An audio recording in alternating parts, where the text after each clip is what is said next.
Rencana pengembangan sekolah madrasah merupakan salah satu wujud dari salah satu fungsi manajemen sekolah yang amat penting yang harus dimiliki sekolah. Untuk memberi arah dan bimbingan bagi para pelaku sekolah dalam rangka menuju tujuan sekolah yang lebih baik dengan resiko yang kecil dan untuk mengurangi ketidakpastian masa depan. Berdasarkan pada ketentuan peraturan perundangan yang berlaku, khususnya pada peraturan pemerintah Nomor 19 Tahun 2005 tentang Standar Nasional Pendidikan. Setiap sekolah pada semua satuan, jenis dan jenjang pendidikan termasuk SMP harus memenuhi SNP tersebut. Salah satu upaya untuk mencapai SNP, setiap sekolah wajib membuat RPPS atau RPPM.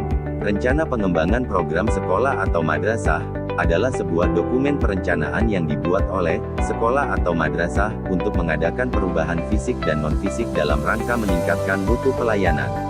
Rencana pengembangan sekolah atau madrasah menggambarkan peta perjalanan perubahan dari suatu kondisi sekarang menuju kondisi yang lebih baik dan lebih menjanjikan dalam kurun waktu 5 tahun ke depan.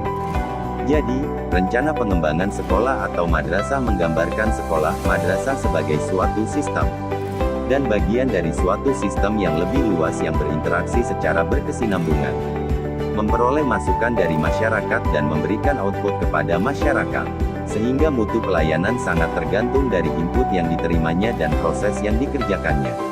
Tujuan rencana pengembangan sekolah RPS untuk menjamin agar perubahan tujuan sekolah yang telah ditetapkan dapat dicapai dengan tingkat kepastian yang tinggi dan resiko yang kecil, dan mendukung koordinasi antar pelaku sekolah.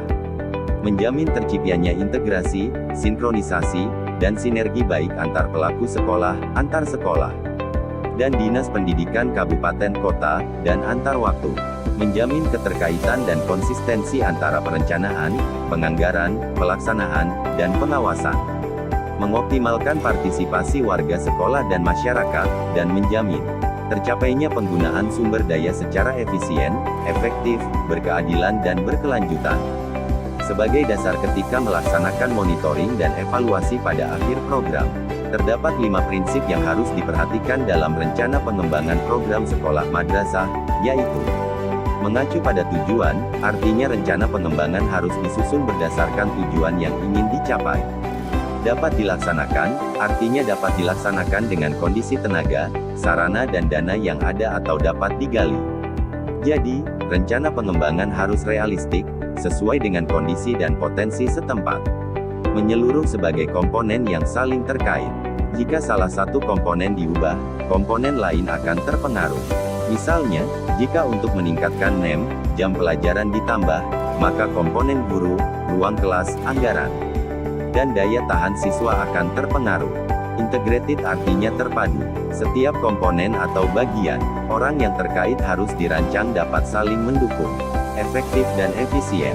Efektif artinya mencapai tujuan, efisien artinya menggunakan tenaga, sarana dan dana minimal.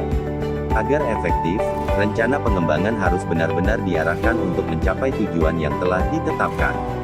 Berikut ini 7 tahapan dalam penyusunan rencana pengembangan sekolah madrasah, yakni mengkaji kebijakan yang relevan. Pengembangan sekolah madrasah tidak boleh bertentangan dengan kebijakan umum yang berlaku, baik dari pemerintah pusat maupun daerah. Oleh karena itu, sebelum mulai menyusun rencana perlu dikaji kebijakan-kebijakan yang terkait.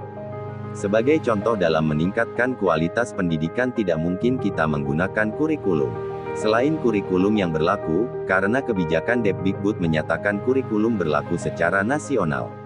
Menganalisis kondisi sekolah madrasah. Langkah ini dilakukan untuk mengetahui keadaan, kekuatan, kelemahan atau kekurangan. Lebih baik jika dilakukan dengan teknik SWOT sehingga dapat diketahui betul apa kekuatan, kelemahan, kesempatan dan ancaman yang dihadapi sekolah atau madrasah. Merumuskan tujuan berdasarkan kebijakan yang berlaku. 9. Rumusan tujuan yang baik harus menggambarkan kondisi atau perilaku setelah program selesai dilaksanakan. Jika tujuan jangka menengah sudah ada, maka tujuan jangka pendek dijabarkan dari tujuan jangka menengah tersebut. Mengumpulkan data dan informasi. Data yang dikumpulkan adalah yang berkaitan dengan tujuan yang ingin dicapai, yaitu komponen-komponen atau faktor-faktor yang diduga berkaitan dengan tujuan tersebut. Data harus mencakup aspek kuantitatif dan kualitatif, misalnya jumlah siswa per kelas kuantitatif. Kualitas siswa kualitatif, yang dapat dilihat dari NIM SMP dan motivasi belajar sehari-hari. Menganalisis data dan informasi data yang sudah terkumpul perlu dianalisis secara cermat dan komprehensif. Misalnya komponen siswa, guru, perpustakaan dianalisis secara terpisah, dan selanjutnya dicari hubungan satu dengan yang lainnya. Merumuskan dan memilih alternatif program berdasarkan hasil analisis tersebut. Kemudian dikembangkan beberapa alternatif program kegiatan untuk mencapai tujuan yang telah ditetapkan. Sebaiknya dikembangkan lebih dari satu program, alternatif program tersebut kemudian dievaluasi untuk dipilih salah satu. Paling besar untuk mencapai tujuan, tetapi paling hemat dalam menggunakan tenaga, waktu, dan dana. Menetapkan langkah-langkah kegiatan pelaksanaan. Sebelum dilaksanakan secara rinci, sampai dengan tahap-tahap pelaksanaannya. Dalam setiap tahapan harus jelas sasaran yang ingin dicapai, kegiatan untuk mencapai sasaran tersebut. Siapa pelaksana dan penanggung jawabnya, kapan waktu pelaksanaannya, sarana, prasarana dan dana yang diperlukan. Demikianlah ulasan singkat mengenai materi ini. Semua pembelajar diharapkan mendalami materi ini dalam handout atau sumber belajar lain, agar memperkaya pemahaman mengenai materi ini. Sekian dan terima kasih. Assalamualaikum warahmatullahi wabarakatuh.